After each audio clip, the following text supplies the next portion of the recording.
Hi, John Walker, Lookout TV, and this is a walk around video of a Jeep Wrangler we rented. I've never rented a Jeep Wrangler before, so when the guy said, "Hey, you got to upgrade," not really what I wanted for a long distance trip, about a 6 hour trip, but I'll give it a try and give you my thoughts on the Jeep Wrangler. This is just a walk around. You can see the doors, the wheels, full spare tire in the back before we look in the front. And of course, the other side looks just like the side we just saw. So there's the Jeep Wrangler, and walking back around to the front. There's no damage to the car or anything like that. It's rented through Enterprise Rental.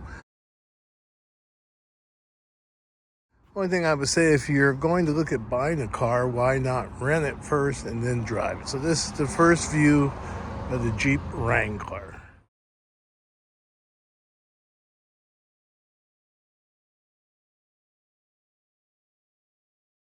This is the first look inside the front cabin. I'll come in a little bit, show you what the cabin looks like. Here's the cabin. The seat sits a little high, which you expect from a Jeep.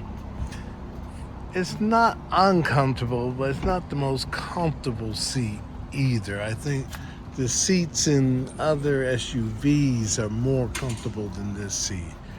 To me, the front's a little bit tight, and you can see the pole there. That sort of blocks your view in the worst spot. Showing you the door locks and the window controls. There's the door locks.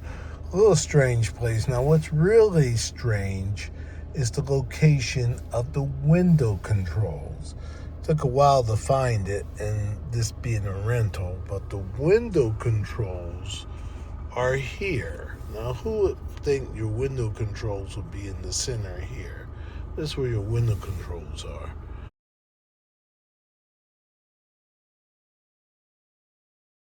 One thing you do find, you do have buttons to raise and lower the temperature. They're hard to see for the right side and for the left side. You do have some buttons that are also duplicated up here in the screen. So that's sort of nice, because a lot of people don't like the screen to be your total control, but prefer to have buttons as well. And you also have buttons here on the dash for your cruise control. It does have the cruise control that slows down if someone slows in front of you automatically. Sometimes you forget though. And then this controls all your different screens in the menu here. I'll show you. So you go through the screens. It controls the screens. Now, some screens will have a left and right as well. So when we get to one that has a left and right, here you see trip A. If you push it, it'll take you to trip B, back to trip A. If you go up, this one will take you through. It has a couple screens too, just two really. One shows you just your average and your range, your average MPG, miles per gallon. And then this screen takes you back. You go up again, you will come to your adaptive cruise, tells you if it's on or off. If you go on up, you come to this one. It has two screens as well. Not much to see there, just your pitch and roll of the Jeep back to your four-wheel drive. And then this one shows you all your temperatures. So you start with your coolant temperature, then you go to your transmission temperature, then you go to your oil temperature, then you go to your oil pressure, then your oil life, how much life is remaining, your battery voltage, your tire pressures, back to coolant temperature. And we circled all the way back around. You have a big RPM gauge, you have a speedometer gauge, as well as you can see your speed. Up above here, you see you have the temperature outside and your direction, the compass direction. So that's pretty much on this side, and later I'll go a little more detail into this large screen that does have Apple Play and showing our map. All right, we're just driving down the road. What I just want to see if you can pick up and hear is the wind noise, because I believe the squareness of the vehicle, you pick up a lot of wind noise. So let's just listen for a few seconds. Here's one of the corners where you probably pick up wind noise, and the corner closest to me where you pick up wind noise.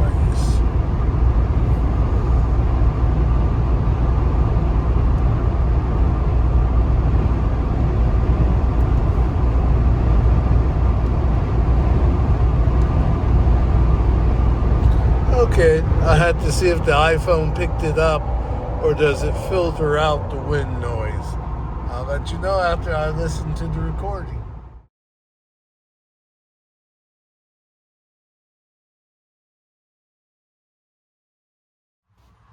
Well, I thought I'd finish up the interior. And here, to my surprise, you do have a little slot for a cell phone. Took a minute to find that. Obviously, it's a rental, so you don't have someone to guide you. You have this pull-up bar. You have this pull-up bar if you're short getting in, so that helps. And the seats were, I would say the seats were fairly comfortable in the car. There you see the seats, they were comfortable. So that's sort of the interior. We did not sit in the back, but I'll let you see the back from an angle. There's the back of the car. Not much more other than, like I say, it does have Apple CarPlay or Google Play. I don't know what Google's called, but it does have Apple CarPlay on the dash. Okay, here's the rear seats. You can see the rear of the car. And here's the rear vents. They were closed. I wish I'd known that. Should open them. I did like the location of the cup holders here, only because you could easily reach from the front if you had two different cups and reach back here and put your drink in the back cup holder if you need it, if you had a second drink. Now to show you the back gate. The back gate opens this way. So you first press the button and you open the bottom. There you see the bottom swings that way. Then you can raise the glass up. Okay, there's the glass raised up. Of course, you reverse it when you're closing. Car came from Texas. Sort of joke, I guess no one else wanted to rent it, so they gave me a free upgrade, which did cost me on my gas mileage because we were doing a 7-hour trip. So, but that's the Jeep, and I'll give you my final thoughts on the Jeep Wrangler Sahara in a moment. Now, this is just to give you a little idea of the length of the trip. We ended up with 21,262 miles. We traveled 933, roughly 20 hours, 46 minutes, and that's the return trip. I recorded this so I knew exactly how many miles I used.